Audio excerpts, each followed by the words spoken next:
बहुत समय पहले की बात है। एक राजा था जो अपने राज्य की प्रजा के प्रति अत्यंत दयालु और न्यायप्रिय था। वो हमेशा इस बात का ध्यान रखता कि उसका राज्य सुखी और समृद्ध रहे। उसकी रानी भी अत्यंत समझदार और सहृदय थी। वे दोनों अक्सर प्रजा की भलाई के विषय में चर्चा करते रहते थे। एक दिन भोजन के बाद राजा और रानी महल की छत पर टहल रहे थे। चांदनी रात थी और ठंडी हवा चल रही थी। रानी ने राजा से कहा, महाराज, हमारे राज्य की प्रजा आपको बहुत प्रेम करती है। आपने हमेशा उनके कल्याण के लिए कठिन परिश्रम किया है, पर क्या आपने कभी सोचा है कि वे सचमुच आपकी शिक्षाओं और न्यायप्रियता का अनुसरण करती हैं?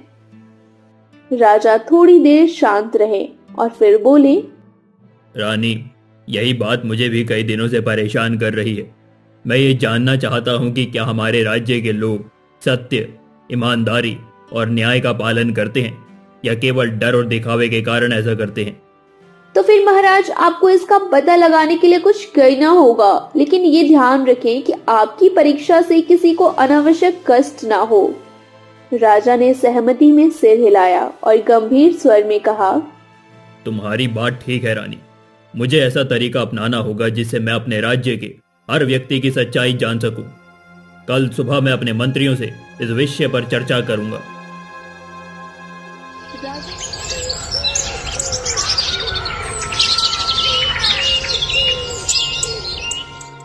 राजा ने अगली सुबह अपने दरबार में सभी मंत्रियों को बुलाया। दरबार सजा हुआ था और हर कोई ये जानने के लिए उत्सुक था कि राजा ने उन्हें क्यों बुलाया है। मुझे लंबे समय से जानने की चिंता है कि हमारी प्रजा वास्तव में न्याय, सत्य और अच्छाई का पालन करती है या ये सब केवल डर और दिखावे का कारण है। मैं ये पता लगाने के लिए एक परीक्षा आयोजित करना चाहता हूँ। मंत्रियों ने एक दूसरे की ओर देखा। फिर एक मंत्री ने कहा, महाराज, ये परीक्षा कैसी होगी और इसका उद्देश्य क्या होगा? इस परीक्षा का उद्देश्य ये जानना है कि हमारी प्रजा कितनी सच्ची और ईमानदार है। लेकिन यह कार्य सरल नहीं है। हमें इसे गुप्त रूप से और बुद्धिमानी से करना होगा। कुछ क्षणों की चर्चा के बाद, इस कार्य के लिए हमें एक ऐसे व्यक्ति की आवश्यकता है जो सत्य और न्याय की गहरी समझ रखता हो। राज्य के सबसे ज्ञानी साधु को बुलाओ। ये उचित है महाराज, मैं तुरंत व्यवस्था करता हूँ। उत्तर दिशा के आश्रम में जाओ और गुरुदेव से कहो कि शीघ्र दरबार में पधारें। उनका मार्गदर्शन आवश्यक है। जो आज्ञा महाराज। संदेशवाहक घोड़े पर सवार होकर आश्रम की ओर तेज गति से रवाना होता है।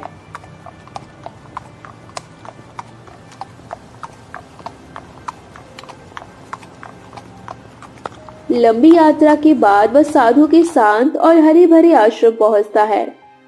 वहां साधु ध्यान मग्न बैठे थे। संदेशवाहक उनके निकट जाता है और आदर पूर्वक प्रणाम करता है। गुरुदेव, महाराज ने आपको बुलाया है। विद्वता का लाभ लेना चाहते हैं। कृपया शीघ्र पधारें। जाओ वत्स, महाराज का संदेश आदेश है। मैं तुरंत चलूंगा।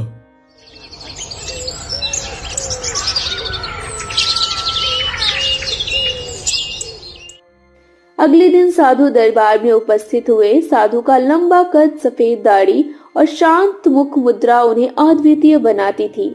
राजा ने उनका आदर पूर्वक स्वागत किया और कहा, गुरुदेव, मैं आपको एक महत्वपूर्ण कार्य सौंपना चाहता हूँ। ये कार्य कठिन है, लेकिन केवल आप ही इसे सफलतापूर्वक कर सकते हैं। महाराज, आपकी आज्ञा मेरे लिए सर्वोप्रिय है। बताइए, मैं क्या कर सकता हूँ? मैं चाहता हूं कि आप मेरे राज्य के हर कोने में जाएं और प्रत्येक व्यक्ति से एक सवाल पूछें। उनका जवाब ही उनकी सच्चाई और ईमानदारी को प्रकट करेगा। आपको हर उत्तर ध्यान पूर्वक सुनना है और ये देखना है कि कौन सबसे सही उत्तर देता है। अंत में मुझे ये बताइएगा कि हमारे राज्य में सबसे सत्यवादी और न्यायप्रिय कौन है।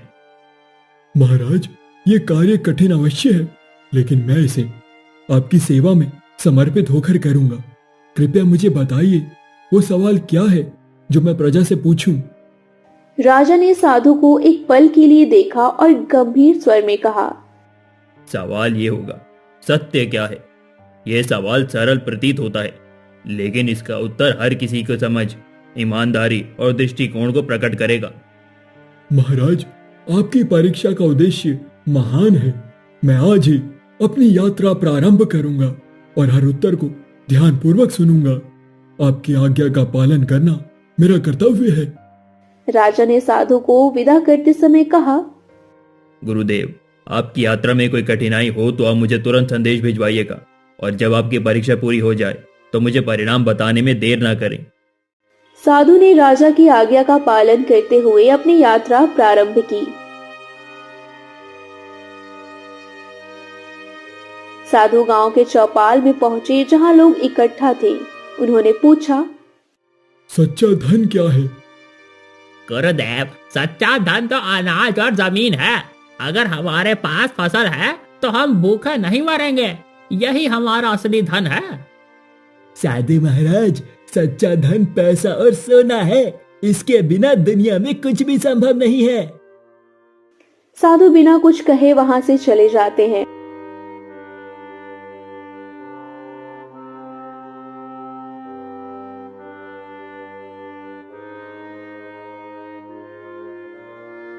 फिर साधु दूसरे गांव के एक मंदिर के पास रुके और वहां उपस्थित लोगों से सवाल किया, सच्चा धन क्या है?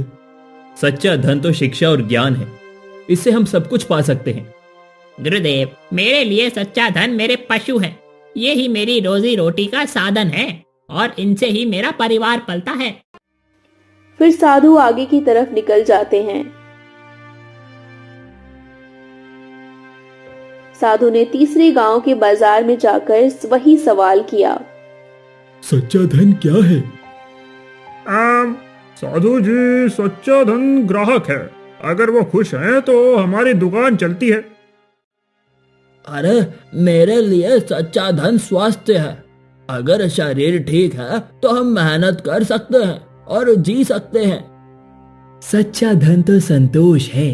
अगर मन संतुष्ट नहीं है तो बाकी सब व्यर्थ है।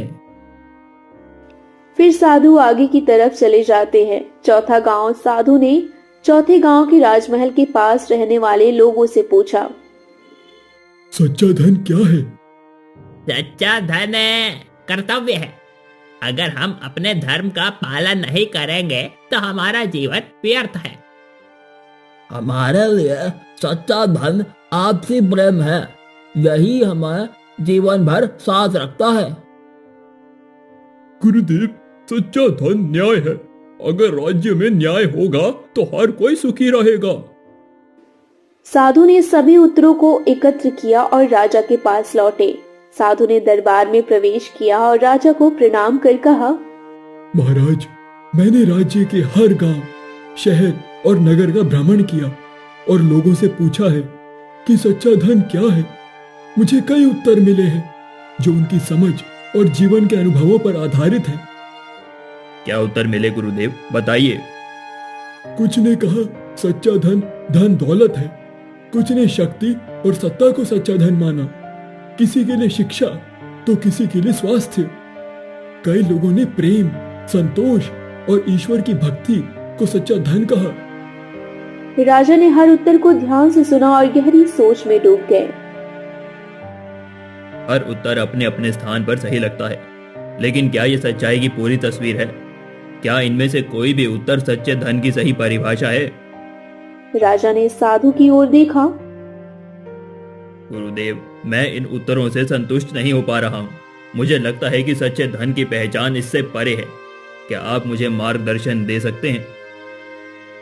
महाराज, सच्चे धन की पहचान करने के लिए केवल लोगों के उत्तर सुनना पर्याप्त नहीं है। आपको इसे अनुभव करना होगा। जब तक आप स्वयं इसे महसूस नहीं करेंगे तब तक इसका अर्थ स्पष्ट नहीं होगा। तो मुझे क्या करना चाहिए गुरुदेव? महाराज, अपने जीवन और अपने राज्य को देखिए।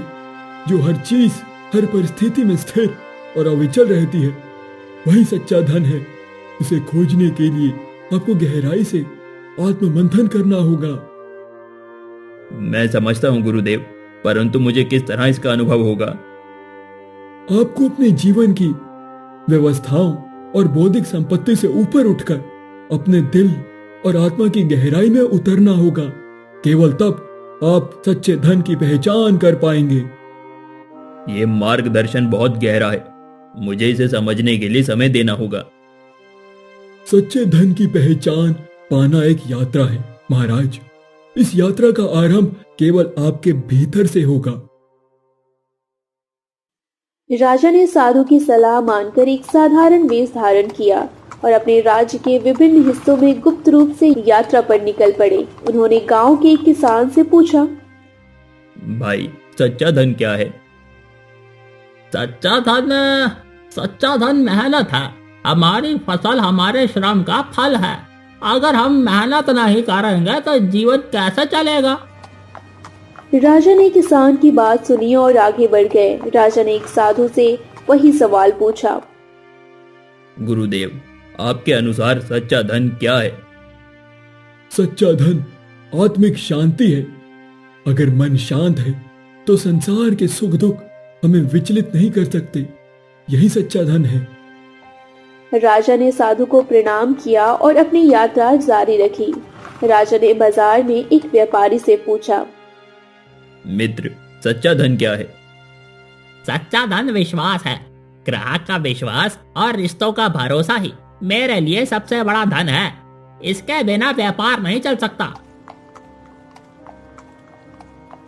राजा ने एक झोपड़ी में रहने वाले निर्धन परिवार से पूछा, सच्चा धन क्या है? हमारे लिए सच्चा धन परिवार है। अगर हम साथ हैं तो हर कठिनाई को पार कर सकते हैं। सच्चा धन खुशी है, जैसे जब माँ मुझे खाना देती है या मैं दोस्तों के साथ खेलता हूँ। राजा इन शब्दों को सुनकर मुस्कुराए, लेकिन कुछ सोचते हुए बोले, पर धन तो बहुत जरूरी है। बिना पैसों के जीवन में बहुत कठिनाई होती है। हाँ, ये सच है, लेकिन असली धन वो नहीं जो जेब में हो, बल्कि वो है जो हमारे दिल में हो। अगर हमारे पास अपनों का प्यार और साथ है तो किसी भी कठिनाई का सामना किया जा सकता है। राजा चुपचाप उन शब्दों पर विचार करते रहे। उस रात वो परिवार के साथ घर में ठहरे। परिवार के पास भोजन बहुत कम था, लेकिन फिर भी उन्होंने राजा को भोजन दिया। आप हमारे मेहमान हैं, कृपया भोजन करें। तुम लोग इतने गरीब हो, फिर भी मुझे भोजन दे रहे हो। भले ही हमारे पास कुछ भी नहीं है, लेकिन हम दिल से मेहमान नवाजी करते हैं। अपनों के लिए खुशी और संतोष से बढ़कर कुछ भी नहीं है। राजा चुपचाप वो सुनते हुए भोजन करते रहे। महिला खुद एक गिलास पानी पीकर सोने चली गई। ये महिला जो खुद बहुत गरीब है, फिर भी अपने परिवार के लिए इतनी बड़ी कुर्बानी दे रही है, क्या यही सच्चा धन नहीं है? राजा की सोच गहरे विचारों में डूब गई।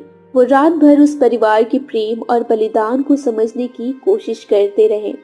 राजा ने अपनी सोच बदलते हुए कहा, सच्चा धन तो यही है जो अपनों के लिए अपनी खुशी और आराम को त्याग दे। यही असली समृद्धि है। उस रात राजा को समझ में आ गया कि सच्चा धन सिर्फ बाहरी संपत्ति नहीं, बल्कि आंतरिक संतोष और एक दूसरे के लिए किया गया प्यार और बलिदान है।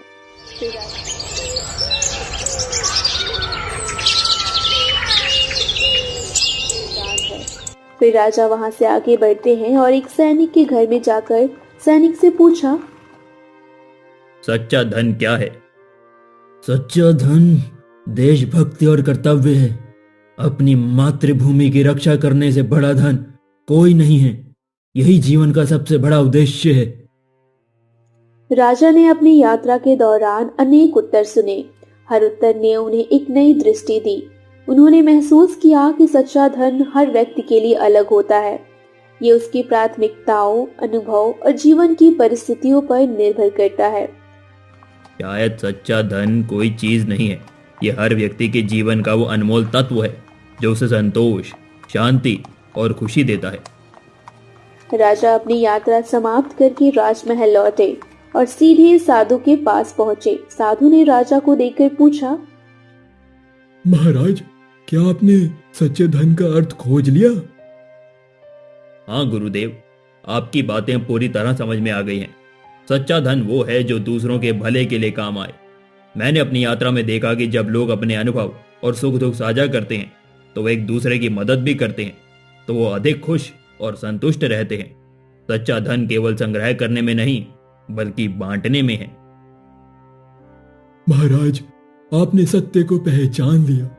सच्चा धन वही है जो प्रेम, दया, करुणा और सेवा के रूप में दूसरों तक पहुंचाया जाए। यही जीवन का वास्तविक उद्देश्य है। राजा ने साधु के चरणों में झुककर प्रणाम किया और घोषणा की, अब से मेरा जीवन और राज्य सच्चे धन के सिद्धांतों पर आधारित होगा। मैं अपनी प्रजा के साथ अधिक समय बिताऊंगा, उनकी समस्याएं सुनूंगा, समझूंगा और ऐसा शासन करूंगा जो सबके भले के लिए होगा। राजा ने अपने राज्य में एक नई परंपरा शुरू की।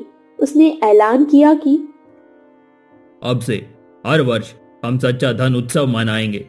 ये एक अवसर होगा जब हम अपने दिलों से एक दूसरे की मदद करेंगे और सच्चे धन की पहचान करेंगे जो प्रेम और सहयोग में निहित है।